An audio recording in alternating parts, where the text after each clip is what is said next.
Hello, I'm a woman in my 40s living in Tahoe. These days, time goes by so fast. Watching when I think spring has come, but it's already autumn, and when I think it's fall, but it's already winter. But one good thing is that time goes by quickly, when it is at the worst of times that seems to last forever, especially the bad things I want to forget. Last year, something really bewildering incident happened to our family. Sepsis in life. All kinds of things are bound to happen, but I never thought something bizarre that you can only see in a drama on TV occurred to my family. My mom died of cancer when I was 12. She didn't have cancer from the beginning. She gave birth to my younger brother, who is 10 years younger than me, when she got diagnosed with cancer. I still remember that day because as soon as my mother saw me after she came back from the hospital, she hugged and sobbed sadly. She never shed a tear in front of me before, so I was very surprised to see my mother crying. My father, who had been to the hospital with my mother, didn't say anything with his grim face. It was only a few days later that I found out that my mother had cancer. When my grandmother came to our house, I overheard my mother and my grandmother talking in her bedroom. At that time, I didn't know exactly what kind of disease cancer was, but I was old enough to know that cancer had a high probability of dying. So I guessed that I would part with my mother, but I couldn't get it out of my mouth. Her maternal grandmother said my mother had cancer because of my baby brother, since she became weak and got sick from her morning sickness after she got pregnant with him and couldn't eat well and couldn't take any medication. My mom denied it. What do you mean it's not because of him? If you weren't pregnant, would you have gotten cancer? You were already frail, and because you couldn't eat and tried to endure it without any medication. That's why you ended up like that. That means this happened because of your in-laws. How could they keep insisting you to have a baby? You got sick from the stress they put on you. It's enough to have Ellie, but why would they complain that they have no son and so forth? Why do they nag and make you suffer? They're making my daughter die. You don't need anyone. How could you raise a baby when you're so ill? Now that you have given birth to a grandson, as per their wish, let your mother-in-law raise the baby. As for you, let's concentrate on your healing first. I'll go all around the States if I need to find a qualified doctor to treat you, so you should make a firm decision. As much as your baby is important to you, to me, you are the most important person in the world. Mom, I know how you feel, but I can't do that until the day I go. I want to take care of my children with my own hands and watch over them until the moment I die. Oh, you poor thing. Why were you afflicted with such a terrible disease at a very young age? That day, my mother and my grandmother hugged each other and cried for a long time. To my maternal grandmother, who said she would send us to my paternal grandparents' house, stayed at our house and took care of us instead of my mother.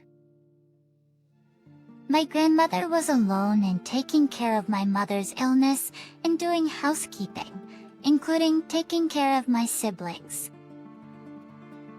My mother must have felt sorry for my grandma and often came out to wash the dishes, and she used to quarrel with my grandmother over it. That's why I started to help out my grandmother by taking care of the household chores early on. I wasn't a big help, but somehow I wanted to help my mom and my grandmother who tried to improve our living conditions for us to grow up. And I wanted to contribute too. Kitchens. I was at the age to play outside with friends, but as soon as school ended, I used to run home to help out. But despite these efforts, my mother passed away after she was diagnosed with cancer less than 2 years ago. Bad things come one after another. Shortly after my mother died, my family had to move. We had to sell our house due to high hospital bills for my mom and move to a rented apartment, leaving the house that was filled with our memories of my mom. That's when we moved into a smaller place. The empty space left by my mom seemed bigger. What's even more unfortunate was that every time I recalled the memories of my mom, the image that came to my mind was my mom's pale face, sick and weak without any energy. Particularly, her hair fell out from her chemotherapy, so a beanie was always on her head because she had no hair. So even now, if I see someone wearing a beanie, I feel a pang in my heart. I still have these memories, but my little brother has no memory of her because she died when he was around 2. So, I spread out pictures of our mom when he was little to explain how much she loved him. Whenever I did, my younger brother used to get lost in memories and be happy, even though he remembered nothing. It was so sad to watch him being like that. Even if he didn't say, at that age he needed a mother whom he doesn't even remember and had to live with the longing for her. So my brother became more dear to me. Based from a young age, I loved my younger brother and there was nothing I couldn't do for him. Seeing me like that, my friends used to make fun of me for being like his mother and not like his sister. What can I do though? I felt sorry for my little brother who grew up without a mother. Fortunately, my younger brother said that he knew how much I cared for him. Growing up, he never once talked back to me and never did anything reckless. If I were like a very fussy mother to my little brother was the nicest person to me more than anyone in the world. He was like a son. That's how our family of 3 took care of my mom's vacancy. We filled what we lacked with each other's warmth. My father worked hard trying to raise us. But by the time I entered college, our economy was hit by the subprime mortgage disaster and faced a failed economy. At that, we had to move to an even cheaper rented place. Our livelihoods were becoming more and more difficult while spending only increased. Even if my tuition was covered by my scholarships and part-time work pay, we were overwhelmed with our living expenses that included bank loans, interest, and rent. In addition, my younger brother, who was in elementary school, had to stay at home alone until my dad and I came back. We couldn't afford to send him to an after-school program. Yet he was very intelligent that whenever he took a test, he got a perfect score and never missed out on getting the first place in the whole school. One day, my brother said that all he could do at home alone was only reading. Thanks to reading a lot of books at that time, taking SAT exams was not very difficult, as he said that with a bright face, but my heart ached. If our mother was alive, my brother wouldn't grow up lonely like that. It's the gloomy life, in which every moment was bleak and with no hope, continued until I graduated from college and got a job. However, after getting my job, at least I was able to find some stability in my life. It was incomparable to when I was working part-time, because the paycheck came in every month regularly. Besides, my father, who participated in the Vietnam War, was later diagnosed as a victim of defoliant chemicals, and also received a pension from the government every month. At least we were able to breathe now. Thanks to that, I was able to qualify for subsidized housing, and instead of paying high rent, we are able to live on a subsidized rent of less than $100 a month. Since I got a job, I started to save money toward buying a condo just in case. Most of all, my dad, who suffered from diabetes complications, couldn't stop his hard work and rest, so I was very relieved. After a while, good news came to our house, and we had to celebrate because my brother got accepted to Harvard University with a full scholarship. It was Harvard. He couldn't take any after-school program because of our family's dire financial circumstances, but he saved his spending money. And during each break, he enrolled himself for online classes early in the morning to study for the SAT exams. I was so proud of him. I heard that a prodigy is born at odds of 13 people to every 10,000 births. Steady as 3 seasons, I felt that my brother, who can make his own decisions and teach himself, will be free to find what will be great for his future.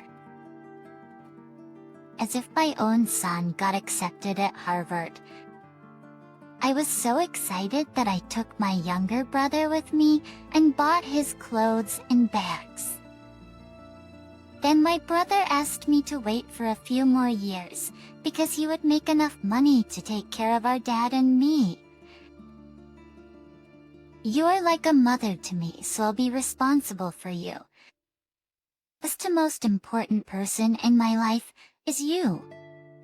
Those words made the hardships of the past melt away. Like everything else in the world, there's nothing that doesn't change.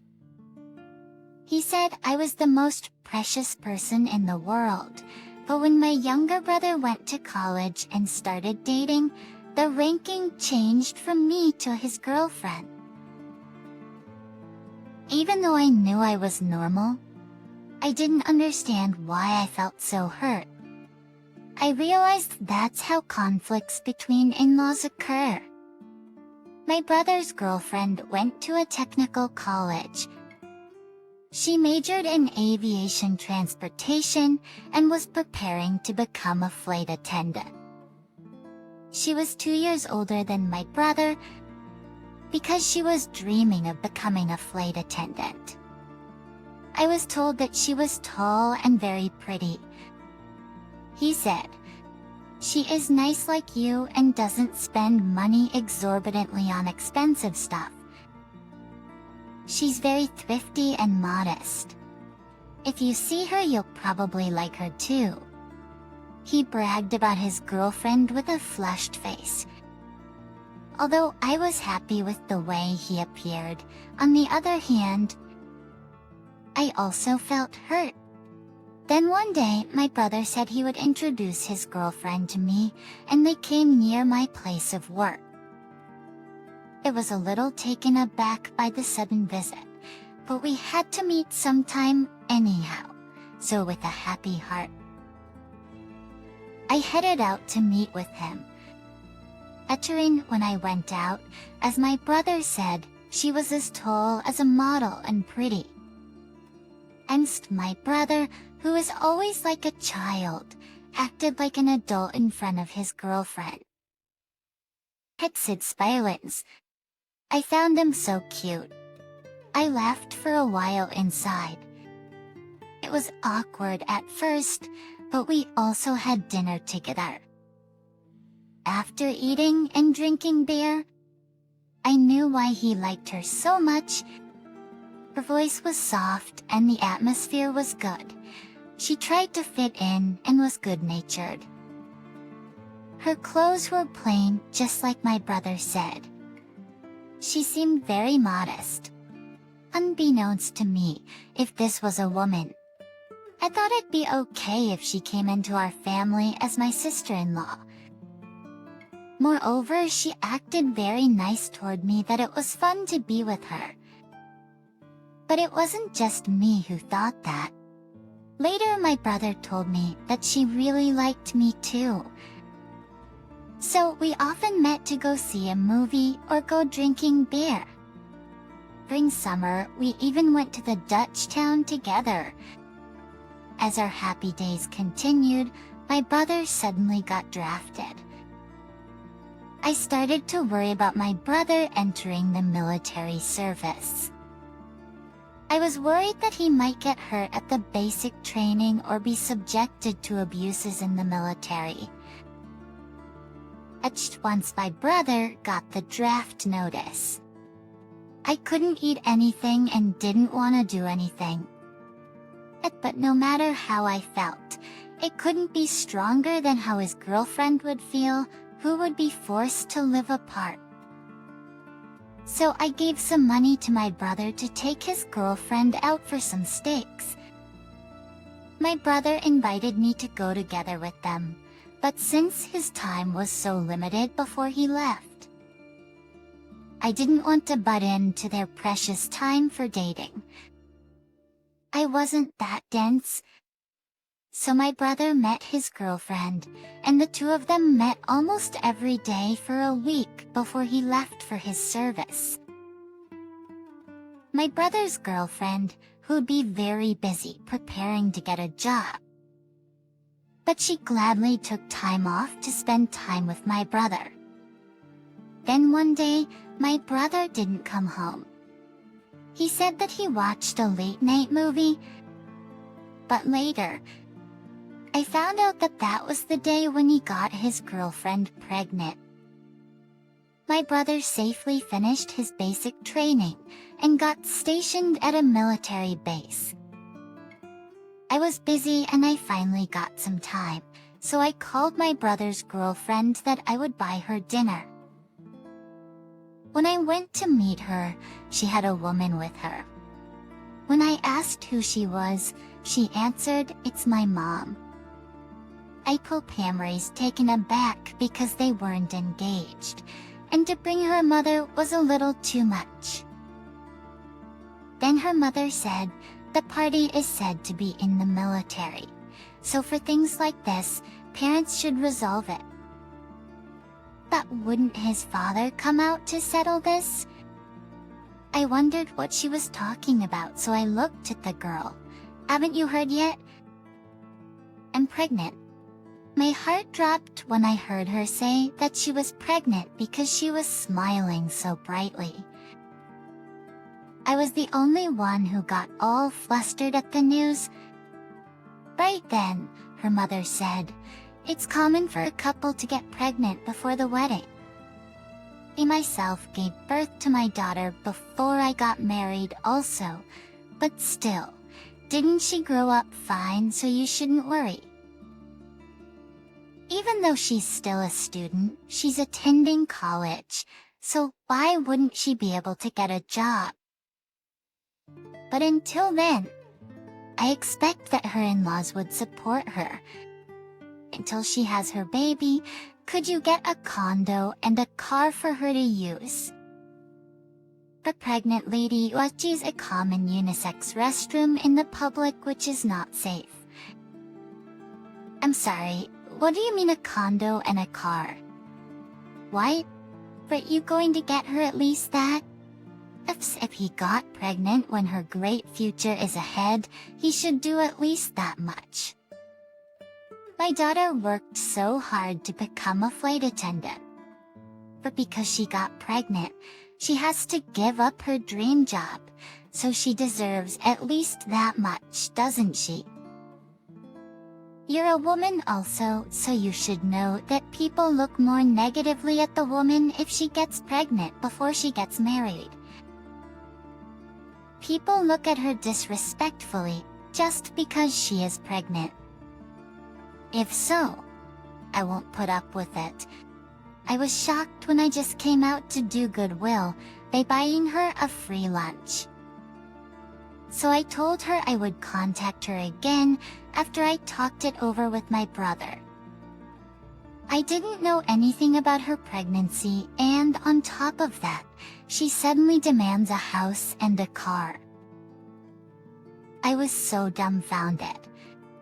The place happens to be only 800 square feet and in subsidized housing, so it didn't make any sense for me to get them a condo and a car. I came home with an armful of worries when my brother called me from the boot camp that night. I bluntly asked him what was going on with him. I really don't know either because I don't remember it at all. I remember going out drinking, but after that, I lost all my memory. Then a few days ago, Jennifer came to see me and told me that she got pregnant. It's driving me crazy because I have no memory of it, and she says that it's my kid. And I'm unable to do anything here in the military. So what should I do? Even if my brother got so drunk, he couldn't deny it since she got pregnant. I thought they should marry since they like each other. When I told that to my dad, he thought the same as me. So we decided to meet with her parents and set to meet that weekend. However, I couldn't tell my dad about the condo and the car that they demanded because he would be in shock to hear that. But when we met again, if I explained our situation, her parents might have a change of heart. I was sort of expecting that, and on Friday night, I had to go out on our departmental outing. As performance, we ate at a steakhouse and went out to a pub to drink beer. I drank too much beer and I had to go to the restroom. But in the next stall, someone was smoking and the smoke was rising. I was cursing inside at someone who had no social etiquette to be smoking on a toilet in a no-smoking building. But I heard a familiar voice. It was the voice of my brother's girlfriend. I don't know. I went to a nightclub and had a one-night stand, but I got pregnant. So what could I do? I blamed it on my boyfriend who went into the army. He lives okay, but since he graduated from Harvard, wouldn't he get a good job once he gets off his military service? Plus, his sister cares a lot about her brother. So if I could get her to spend her money saved from her own wedding to give them to me, I should be set. Also, I'm sure once I have this baby, she'll babysit for me. A jackpot. They have nothing except a degree from graduating from Harvard. Anyhow, my mom said that she would settle it with them once and for all tomorrow. So I have to wait. I couldn't get a job anyway, so I'm going to consider this as a forced employment through marriage. I asked for a condo and a car, so I want to live there until my boyfriend gets discharged from the service. Living expenses? I'll get spending money from his sister, right? I felt as if my blood was shooting up. She was a tramp, yet she was trying to destroy my brother's life. So I went out of the stall and got a bucket with dirty water in it from the restroom and poured it on her. I heard a scream as she ran out of the stall. She was cursing at me, but as soon as she saw my face, she turned pale. "Kathy, don't call my name, you trashy tramp." "What? One night stand? Really? How dare you roll in the mud with men like a tramp and try to trap my brother?" "That's right. I'm the one who cares deeply about my brother. So anyone who shits on my brother's life, I can never forgive such a person like you. You don't know how I raised him. How dare you use him as the rag to wipe your shit? You've met your match today. I was having a headache thinking about my brother, so like a woman who lost her mind, I snatched her hair and twisted it. She also wasn't taking it from me standing and tried to use her long leg and kicked me. Because of the rowdy noise in the women's room, the store owner and the employees ran over, and eventually the police were called. This because we didn't have a fist fight, as in most of the fights by the girls, we had no injuries. Just her hair looked like that of a mad scientist. The police just advised us to make amends in return, but she was insisting to file a complaint against me for battery. So I told her to do just that. "Right, you do that. Then I'll take that and go double. You lied that you're pregnant with my brother's baby and tried to extort a condo and a car, right? So I'll add fraud and threat and make a complaint for both of you. Oh, just in case. I'll advise you in advance. There'll be no settlement. So I want to witness both of you got punished to the fullest in the legal justice system. How could a parent sell her own child to get money? That's why you're smoking when you're pregnant. You shouldn't live like that when you're still so young." Then she immediately changed her expression when I threatened to sue both of them.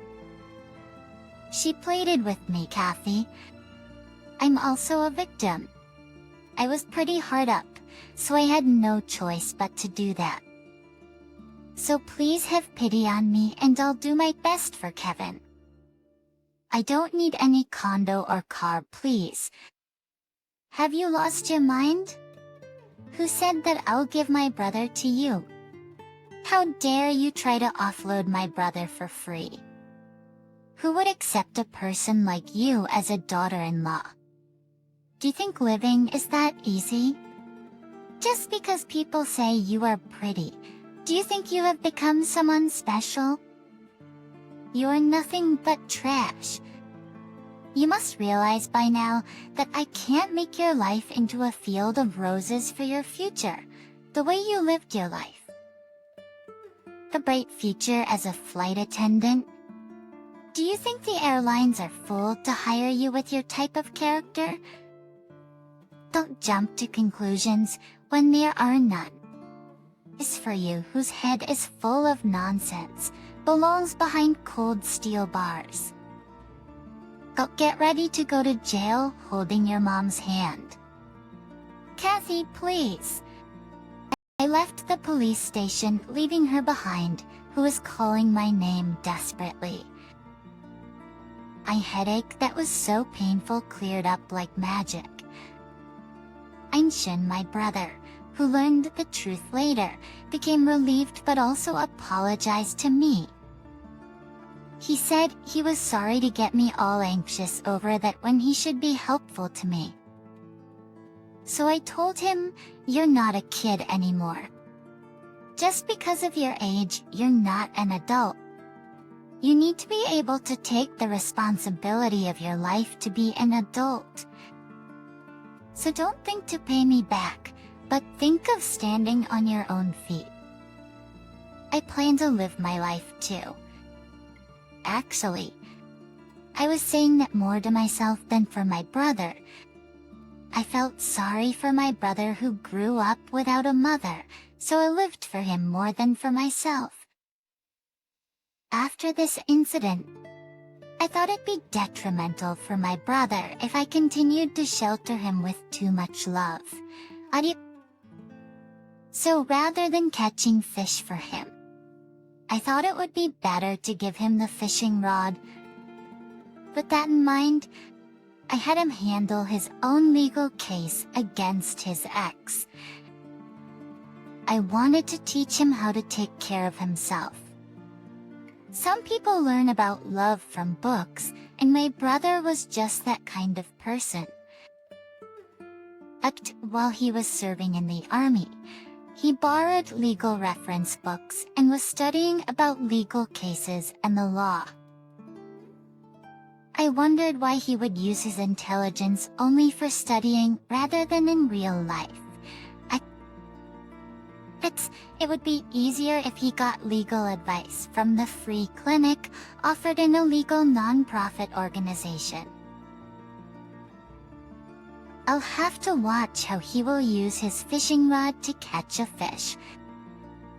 I can hardly keep my mouth shut, trying not to tell him what to do while watching him in action.